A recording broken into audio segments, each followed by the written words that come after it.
When the sun dips below the horizon and the city begins to glow with artificial light, our oldest instincts stir. For centuries, stories told after dark have crept through human societies, whispering from shadowed alleys and echoing down empty streets. These are the urban legends, eerie, cautionary tales that feel chillingly close to home. But they are not merely a product of our modern, sprawling cities. Their roots are as ancient and universal as storytelling itself. Long before the term urban legend was coined in the 20th century, people everywhere shared uncanny tales about the dangers that lurk in the darkness. What is truly fascinating is how these legends, separated by continents and centuries, often share striking similarities. Psychologists and folklorists believe this is no accident. Across every culture, these stories tap into our most primal fears: the fear of the unknown, the fear of the outsider, and the fear of the unpredictable world that awakens after sunset. Consider the tale of the vanishing hitchhiker. In the United States, countless people have heard versions of a story where a driver picks up a mysterious young woman late at night, only for her to disappear from the back seat without a trace. But this is not just an American ghost story. Similar tales haunt the roads of Japan, South Africa, and Russia. In Japan, she is known as the Kuchisaki Onna, the slit-mouthed woman who appears by the roadside, her face hidden behind a mask, asking passers-by an unsettling question. Though the details change, the core of the story remains the same: a chilling encounter with something inexplicable in the lonely darkness. Urban legends often serve as social mirrors, reflecting the widespread anxieties of their time and place.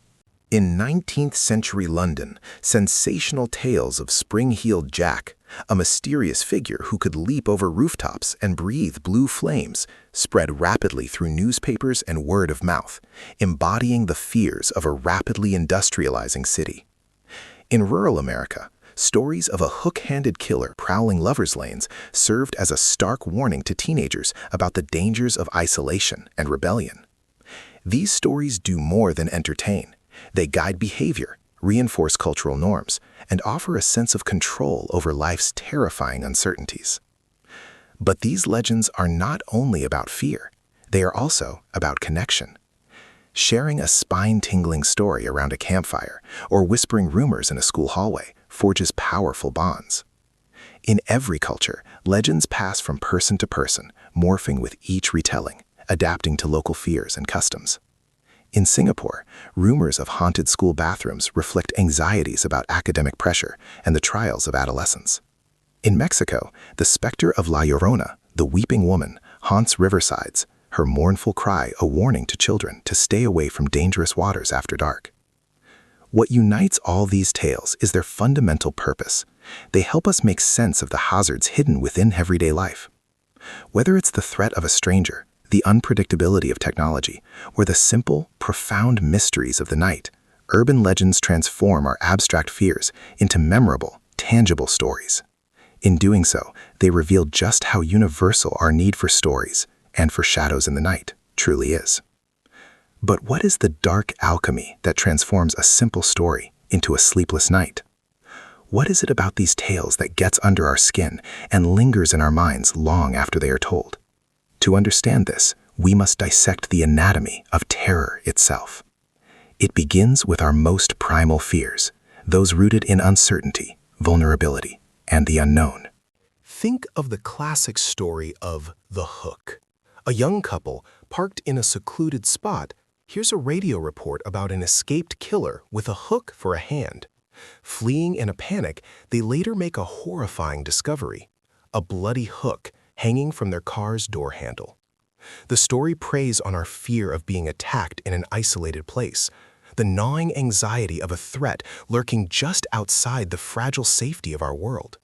It's not just the gruesome image, it's the terrifying idea that danger can strike when we least expect it, turning a mundane moment into a nightmare. Next, the most effective urban legends feel unnervingly plausible. They are set in familiar environments: a suburban neighborhood, a lonely highway, a college campus. The details are just vague enough to be adaptable, yet specific enough to feel personal. The infamous legend of the killer in the back seat, for instance, usually begins with a woman driving alone at night. She notices a car behind her flashing its high beams erratically. Annoyed and frightened, she speeds up, but the other driver persists. It is only when she arrives home that she realizes the other driver was not a threat, but a savior, trying to warn her of the man with a knife hiding in her back seat. The ordinary setting makes the extraordinary horror feel terrifyingly real.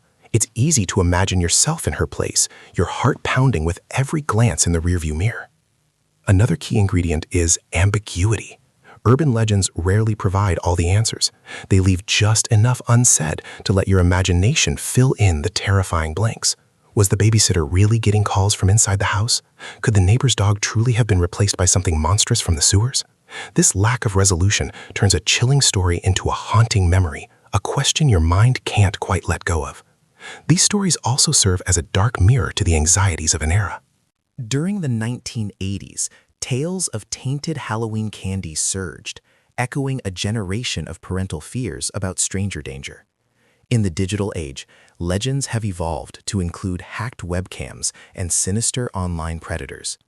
They adapt to the collective worries of society, making them feel urgent and deeply relevant. Finally, the power of an urban legend is amplified by how it spreads, through word of mouth, morphing and evolving with each retelling. This adaptability is what gives them their incredible staying power. The storyteller's hushed tone, the addition of local details, the claim that it happened to a friend of a friend, all serve to personalize the fear and keep the legend breathing. That tantalizing closeness makes us wonder, with a shiver, if we could be next. What makes an urban legend truly scary isn't just the monster or the twist. It's how it worms its way into our daily lives, our deepest fears, and our own imaginations, reminding us that the most terrifying tales are the ones that feel like they could happen to us. Perhaps no legend illustrates these principles better than One Whispered and Darkened Rooms, a name that has echoed through generations of sleepovers and dares: Bloody Mary. This chilling ritual did not simply appear out of thin air. It is a product of centuries-old fears, ancient folklore, and real historical figures whose stories became twisted and magnified over time. The story's foundation rests upon an ancient superstition: the mirror. For centuries, cultures across the globe have believed that mirrors are more than just reflective glass. They are portals, gateways to the spirit world. In medieval Europe, it was common practice to cover mirrors in a house where someone had died, to prevent the soul of the deceased from becoming trapped within its depths. Mirrors were thought to hold a person's essence, their very soul, and could act as a conduit for supernatural entities. This deep-seated connection between mirrors and the otherworldly set the stage for a legend about summoning a spirit through its surface. But why the name Bloody Mary?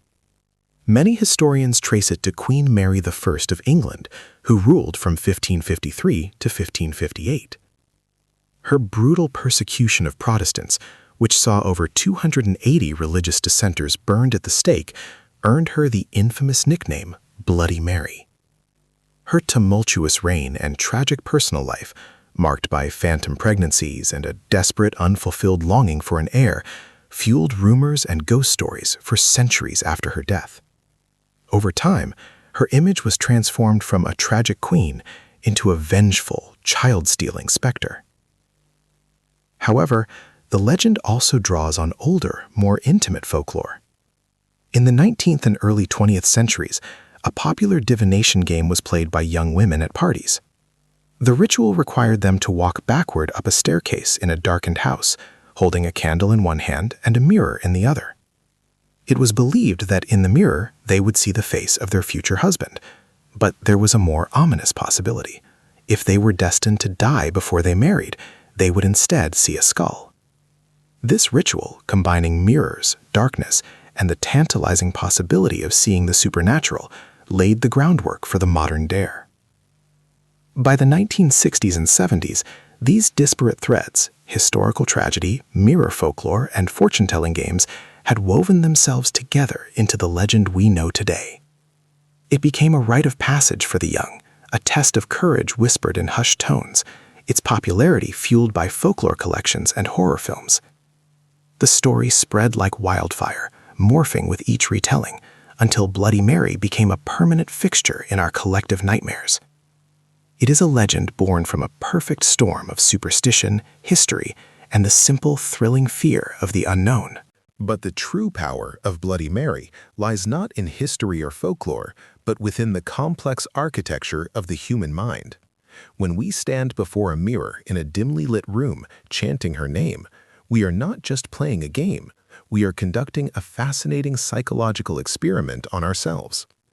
At its core, the ritual preys on a powerful cognitive bias known as suggestibility.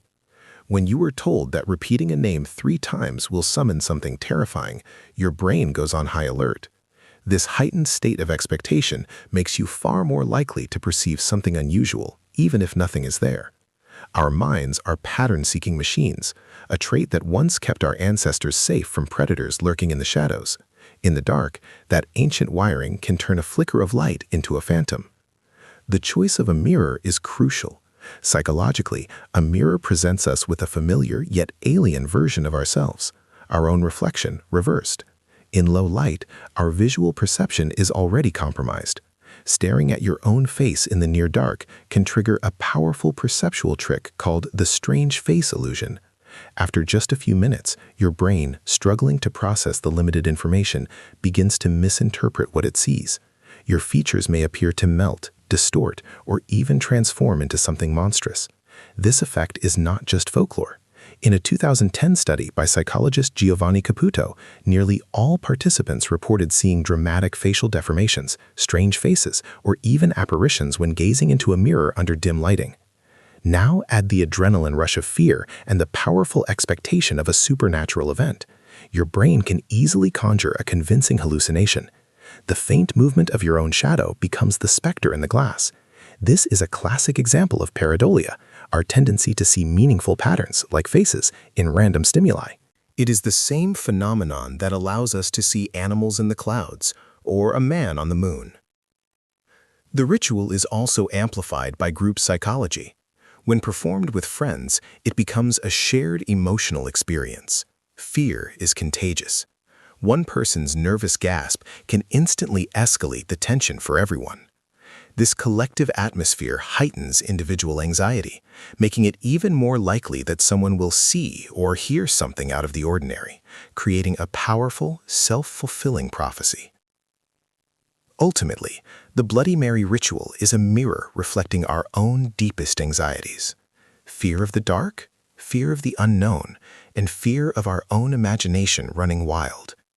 It offers a controlled way to flirt with terror, to feel the thrill of the supernatural while remaining in the relative safety of our own homes. The legend endures not because a ghost lives in the mirror, but because of the profound and mysterious power that lives within the human mind. So why do we return to the mirror? Why, after all these years, do legends like Bloody Mary still hold us so tightly in their icy grip? The enduring allure of these stories goes far beyond the simple thrill of being afraid. It speaks to what these legends reveal about us, our psychology, and the very nature of human connection. At its heart, the ritual is a safe way to confront fear. In a controlled environment, a darkened room, a single candle, a familiar reflection, the stakes feel high, but the danger is an illusion. We know, on a logical level, that nothing supernatural will happen. Yet the act itself taps into something ancient within us, our curiosity, our superstition, and our innate need to test the boundaries of the known world. It is the same impulse that draws us to roller coasters and horror movies. There is a rush of adrenaline, a spike of primal fear, and then the profound relief of laughter with friends when the lights come back on. The legend becomes a rite of passage, a shared memory that binds groups together through a common, thrilling experience.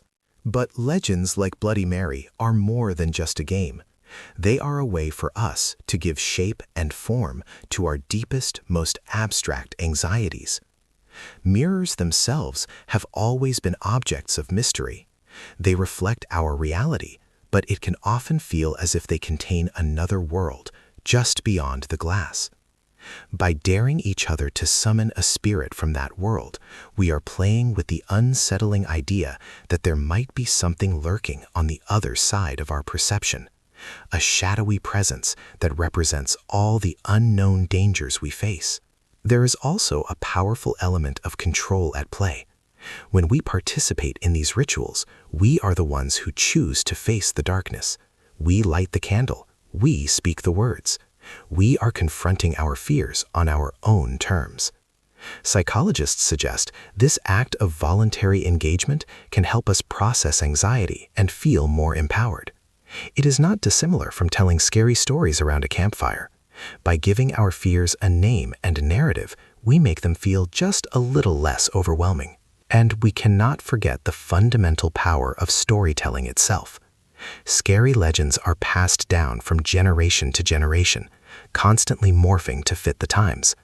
In one version, Bloody Mary is a vengeful witch. In another, a grieving mother. Each telling reflects the culture and concerns of the moment, allowing us to explore taboo subjects like death, loss, and the supernatural in a way that feels both safe and deeply compelling. Finally, the enduring allure of these legends lies in their beautiful, terrifying mystery. There are no definitive answers. No one can say for certain what lies on the other side of the mirror. It is this profound uncertainty that keeps the story alive. We are drawn to mysteries we cannot solve, to questions that have no easy answers. It is this spark of the unknown, the tantalizing possibility that something extraordinary might happen, that keeps us coming back to the mirror again and again, whispering their names into the dark.